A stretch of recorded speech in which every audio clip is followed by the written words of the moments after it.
greenhouses serving many purposes. This is an overwintered mandevilla, a overwintered pepper plant,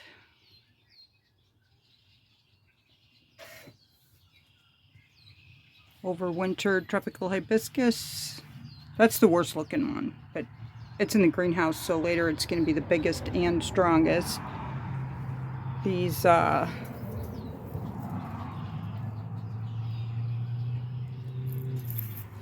what are they? It escaped me for a minute. Were overwintered. This was rescued from the garden last year. This was overwintered in the greenhouse. This year I didn't move it. I left it in the greenhouse. Last year I moved it and it was a mistake. It likes the greenhouse better even if the greenhouse is cold. I have moved my propagations from fall. They were in a little tray, little cell tray. Now they've been moved up a pot. They're on a heat mat. Some of them look good, some of them don't. The tomatoes were transplanted in... No, I did the tomatoes in these ones. It was the peppers that I transplanted. These were done in these little trays. I mean, these little pots. Winter crops. These are... name escapes me again.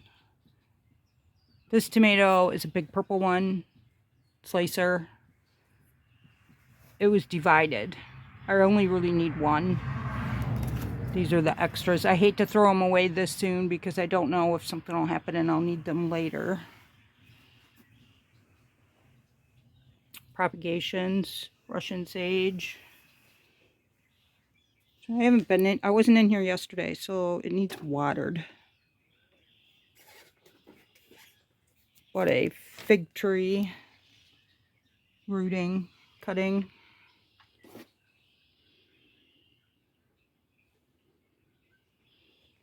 Lemon tree defoliated. It's still green, but I am worried about it. I think maybe it got waterlogged around the time I was going on vacation. I watered everything well before I left, and I don't know if it was watered again too soon. It may have been.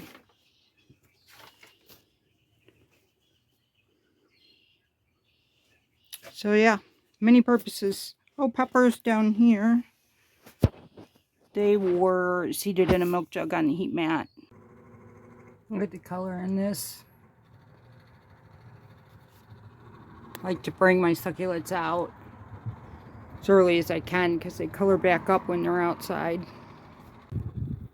The nice thing about the milk jugs is I don't have to water them very often.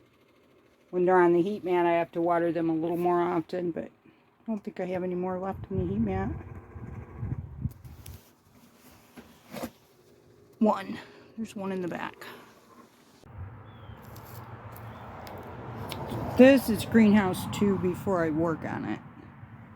That is a raspberry. I have another cane and my overwintered stuff behind the garden. I think I'm going to bring it in here so it can come back.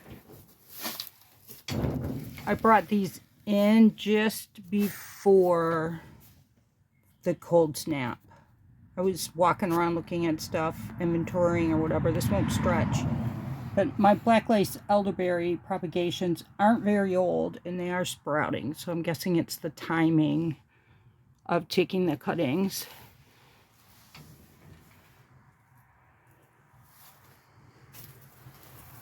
These are the plants that I dug up when I was working on the vegetable garden. Needed space for carrots and things had reseeded in there. What was it? Foxglove and lamb's ear. This one has weed in it. I have to pull that out. And these are elderberries that are also sprouting. These are propagations that are a year old. They have a root system that doesn't go deep.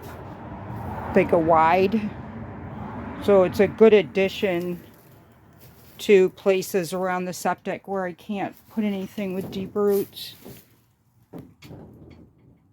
I also have rows of Sharon that I seeded last year, so it's going to be 2 this year. I started some more too. So the ones I started last year, about a foot tall.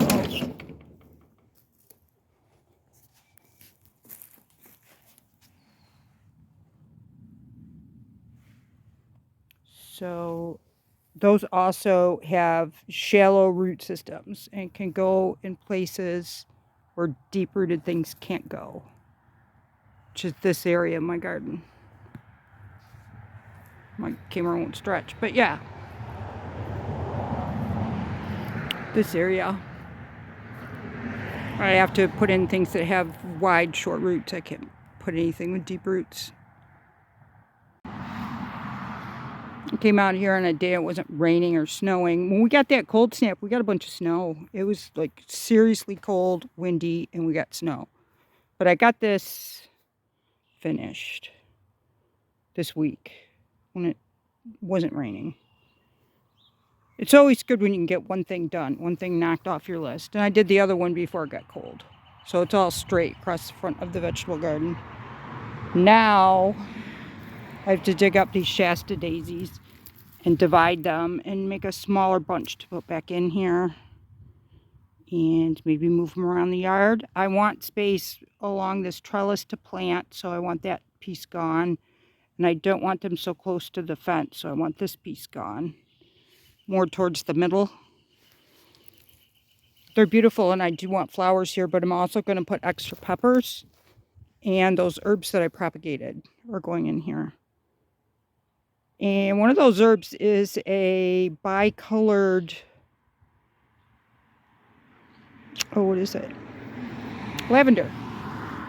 Here we have blue lavender. In the greenhouse with my herbs, I've got a light colored bicolor lavender.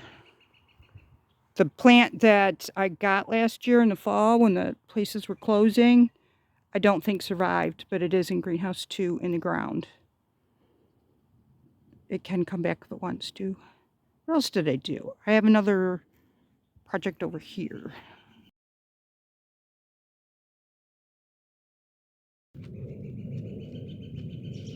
Lemon burst arborvitae. Is that what it says? Oh, my glasses on.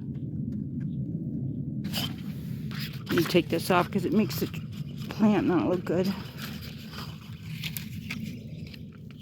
I have so many of these tags that most of them are in one place. I was sorting through all my stuff recently and I got most of them in one place. But I still have stragglers around. It's so hard to find a specific card for a specific plant because they have so many. But anyway, this looks really nice.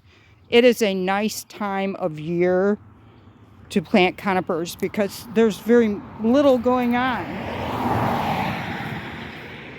So I have this little blue short conifer, yellow, blue tree. It's not showing its beautiful blue color, but it will. Slightly blue. I want to put something evergreen in here.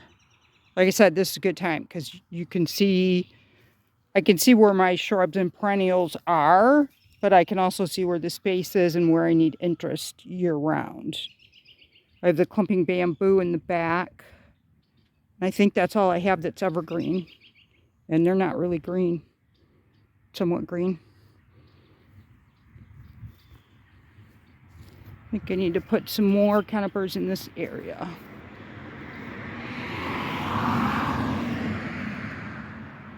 There's a lot of shrubs. This looks really good here on this side. It's really, things are close enough together where it's really impactful. And the sizes are right. This side, I'm not sure. It wasn't perfect. It was good, but it wasn't perfect. I moved one of my clumping bamboos. I didn't move it very far, but this wasn't rooted in well, and I wonder if something was living underneath of it, eating the roots. It came up real easy. So we'll see if it does better there. It's only about a foot from where it was. But it came up easy. And it's been doing really poorly for such a long time. It leads me to believe something's eating the roots. They didn't kill it, but they stopped it from growing.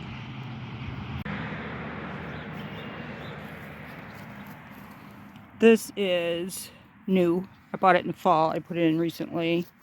Gets 6 feet tall, maybe 3 feet wide. I'm not going to remember this. Yellow cypress mop, maybe? New in the fall.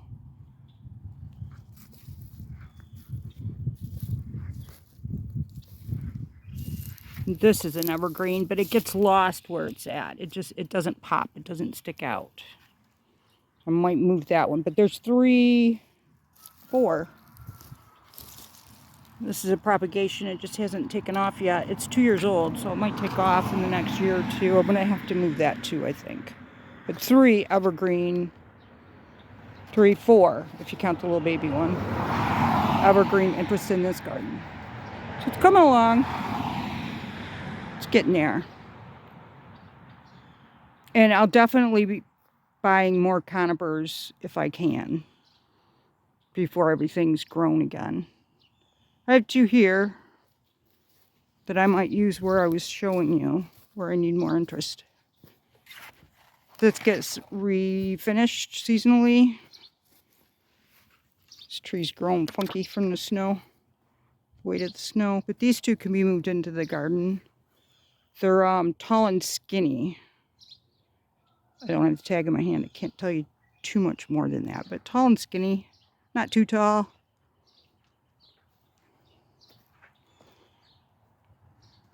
It'd probably look good out here for more green interest. My kitchen garden is coming along. These are cold crops that I started in the greenhouse. I'm not done. It's a little bit of a mess. I'm still covering these duck pots. That's lettuce, celery, herbs, bok choy, lettuce. These are propagations. They were in the same tray as the herbs and the lavender. Lettuce. This one's further along than the other lettuce one, and I have more lettuce that I'm hardening off in a milk jug. More celery. Celery's underplanted with other leafy greens. And then my peas, I'm babying them. But they go out there. So it's coming along. Kitchen garden. Cold crops.